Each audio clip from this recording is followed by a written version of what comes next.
LeBron and Kobe were in that stage in their relationship, right? It was 2008, 2009-ish, right? LeBron hadn't won yet.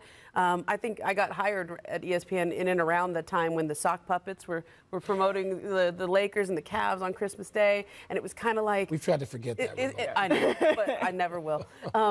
Kobe's league, LeBron was coming. You felt that at the Olympics in 2008. You felt that in 2000. This is what it's like right now with LeBron and Giannis, okay? It's LeBron's league still, but Giannis is coming.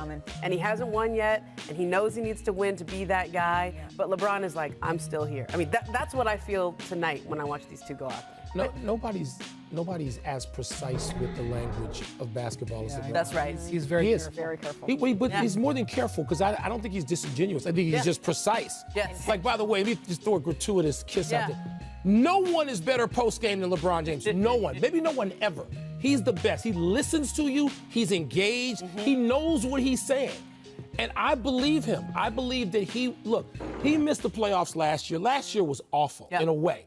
Now, he came back rested. He's ready to go. He wants to win, period. That's it. At the end of these careers, and I was around this with Michael, they just want to beat you. They just want to win. They've already, where can they put more hardware? Right. They can't. But isn't the MVP award hardware? Doesn't matter. Well, but what I'm saying That's what I'm saying. Where did he put that? I think it's a matter of semantics, because when you're talking about LeBron saying, I want to be the best player in the world, which absolutely, he said that a lot. He does.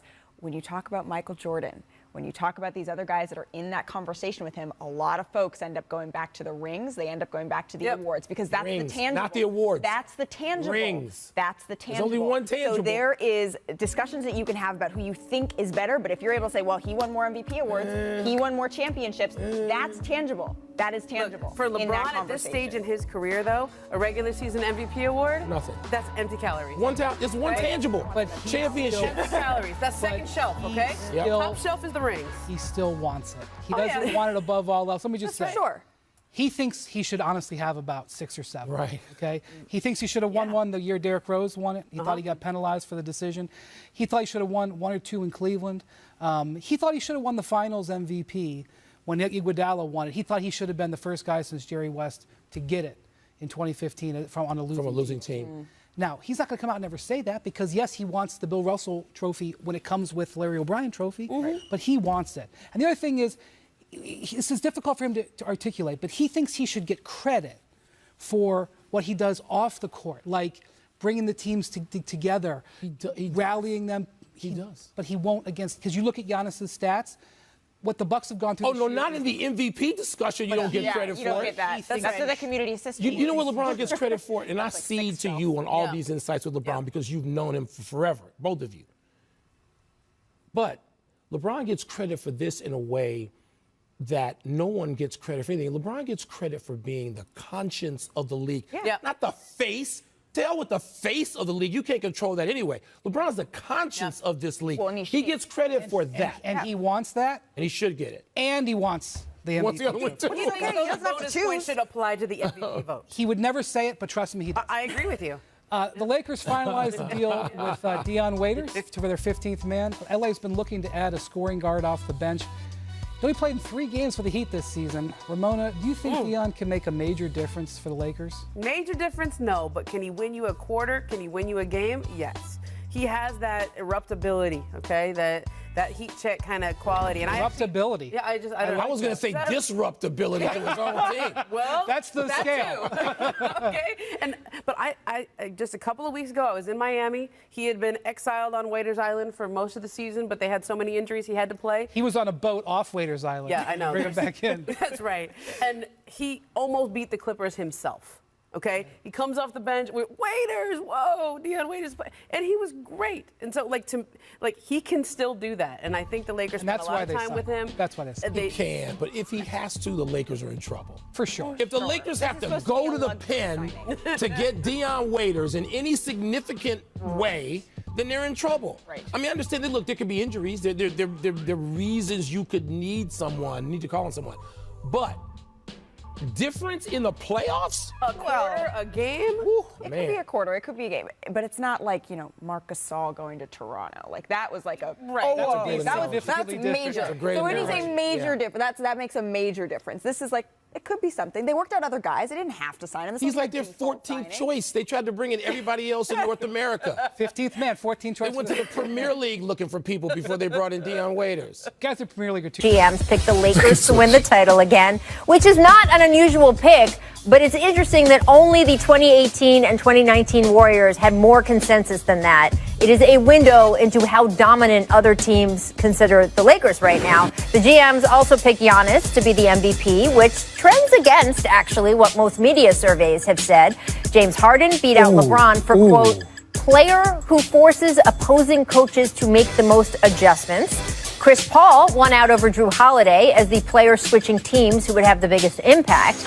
And Miami's Eric Spoelstra named the NBA's best coach over Greg Popovich and Nick Nurse.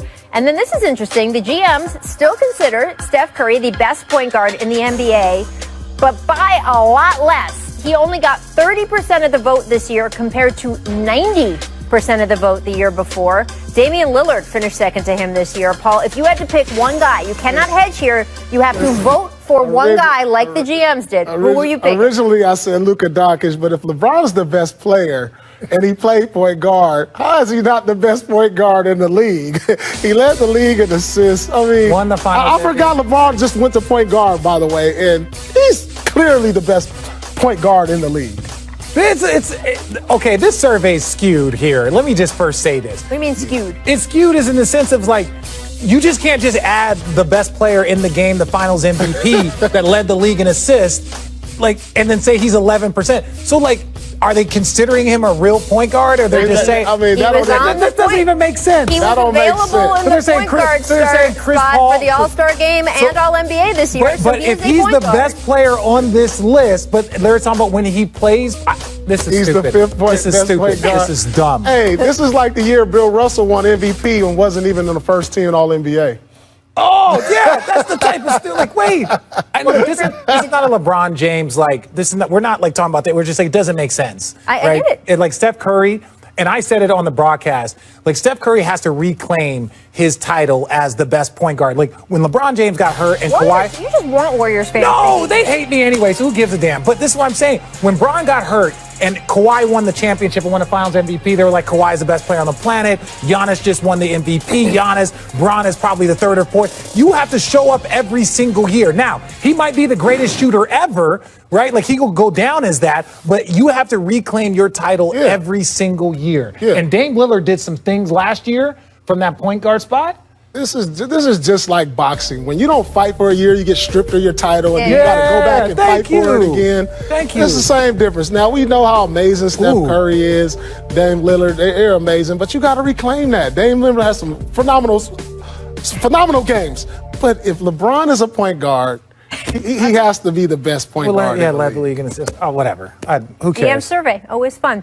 Up next, we take an in-depth look at investigating allegations made against LA Clippers team and consultant Jerry West involving the free agency recruitment of Kawhi Leonard in 2019. Johnny Wilkes, a man who claims to be best friends with Kawhi's uncle Dennis Robertson, Not anymore. filed a lawsuit in LA County Superior Court against West and the Clippers, alleging that the team consultant owes him $2.5 million in an oral agreement made for helping the Clippers sign Kawhi Leonard. The Clippers issued the following statement, quote, the lawsuit filed by Johnny Wilkes is replete with inaccuracies and the allegations are baseless. The Clippers fully cooperating with the NBA in its investigation, which is standard when these types of allegations are made. They are providing the NBA with evidence that the allegations are false. And Kawhi Leonard himself had this to say after last night's game. How well do you know Johnny Wilkes, and did he play any role in your recruitment to this team, your decision to join this team in 2019? Not at all. That has nothing to do with me. You know, I'm from LA, and you know, I grew up here my whole life, and out here, you know, people try to, you know, find any way to get some money. So it probably won't be the last. I know a lot of people out here. Richard, this is not college recruiting, right? I mean, we don't usually see runners in the NBA, which is basically what this guy is alleging he was. It's weird because you want to say, okay, was this introduction done during the Toronto, when he was in Toronto, before free agency? That would be the only things like, hey, I'm going to connect you. I'm going to do all of these things. But if it wasn't done during that time period, there's nothing illegal here. This is professional sports. This is why it's done this way. No one cares. First of all, this is an LA guy. Tell him. He don't got nothing signed from Jerry West. Like, look, hey, if I get you Kawhi 2.5, then this doesn't have any legs. It sounds like an AAU deal. Yeah. You know, like if you want my son or my nephew to come play with you, then it costs this money. That goes on an AAU. I know firsthand. Producer Danny literally just said in Richard's IFB, Richard, how much did you get? I got 0. I wasn't that good. See, like Paul was like #1 player coming out as a sophomore and as a junior, and he was top 10 everywhere. You know what I got coming? I got a suit jacket. Just because that was the dress uniform with a clip-on tie. So that's what I got. Yeah, Arizona, I didn't get anything. Here's what I would say from an outsider's. I obviously was not on the phone with Jerry West or any of these people. I do not know what happened. I will look forward to the results of the investigation. But from an outsider's perspective, if they knew they could, quote, get Kawhi for $2.5 million, they would have paid double that. They would not have given up all of those draft picks for Paul George. Yeah. Right? Think about the price that they paid for Kawhi Leonard. We know the price they paid for Kawhi Leonard. It was a trade deal to the Oklahoma City Thunder that gave them their best young player and picks for the rest of eternity. Man. If all that they were going to get was, oh, this guy will get him for you, man, that would have been getting off late. And then they have the voicemail as like evidence of Jerry West, and it's like I listened to it.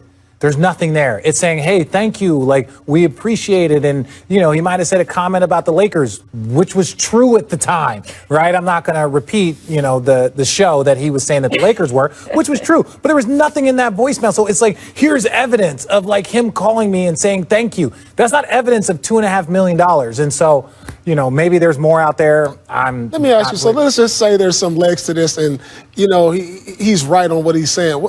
Okay, the NBA investigates. Okay, so what happens now? The trade is null and void? No. What they do is they fine you. Remember Joe Smith? You get a huge fine. Remember Joe Smith? Where he had that kind of under-the-table contract and fire his agent. They could penalize him, take away draft picks, take away all that stuff. So that's the penalty. Now, that was hard for Minnesota because Minnesota with KG and all them, they weren't a free agent destination, so they really had to do it via draft picks.